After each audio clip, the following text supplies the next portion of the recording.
2024 answer key இதில் வந்து எத்தனை கொஸ்டினுக்கு தப்பாக இருக்குது? 3 கொஸ்டினுக்கு தப்பாக இருக்குது. நான் இது வந்து ரொம்ப அடிப்படையான கொஸ்டின்றனால இதை எடுத்து சொல்கிறேன். இன்னொரு சயின்ஸ் கொஸ்டின், இன்னொரு ஆர்பிஐ ரிலேட்டட் கொஸ்டின் தப்பாக இருக்குது. இப்போ மொத்தம் 100 மார்க்கில் 3 கொஸ்டின் ட்ராப் பண்ணிட்டாங்க.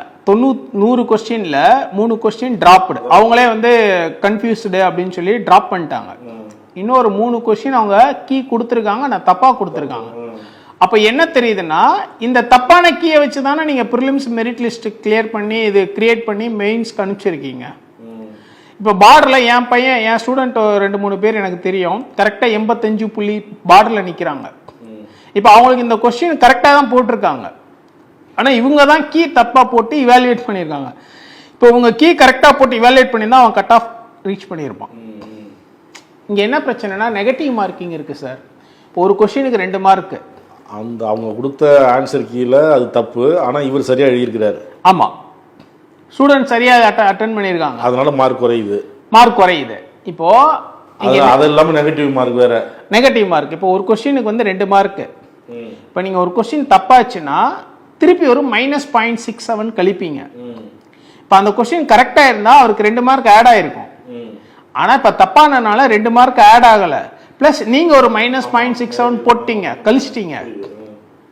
இப்போ நாங்கள் எப்போவுமே நானே கிளாஸ்ல எப்போ ஒரு கொஸ்டின் நீ தப்பு பண்ணனா உனக்கு 2.67 மார்க் போகுதுன்னு நீ நினச்சிக்கோ, நெகட்டிவ் மார்க்கும் சேர்த்துக்கோ, அப்படி புரிஞ்சுக்கோ அப்படின்னு சொல்லி நானே கிளாஸ்ல அடிக்கடி ஸ்ட்ரெஸ் பண்ணுவேன்.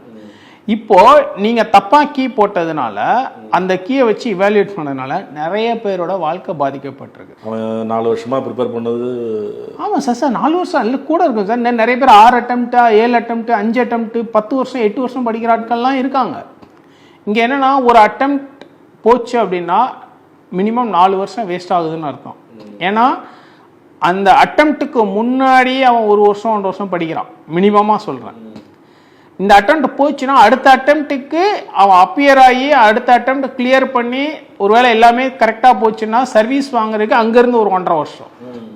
ஸோ டோட்டலாக ஒரு 4 வருஷம் போகுது அப்ராக்சிமேட்டாக ஒரு ஸ்டூடெண்ட்டுக்கு. அப்போ அப்படி இருக்கும்போது யூபிஎஸ்சி வந்து மாணவரோட வாழ்க்கையில் விளையாடுறதுங்கிறது எவ்வளோ பெரிய ஒரு ஏற்றுக்கொள்ள முடியாத ஒரு விஷயம் அப்படின்றத நம்ம யோசிக்கணும். அதனோட விளைவு அப்படின்றது ரொம்ப பெருசு.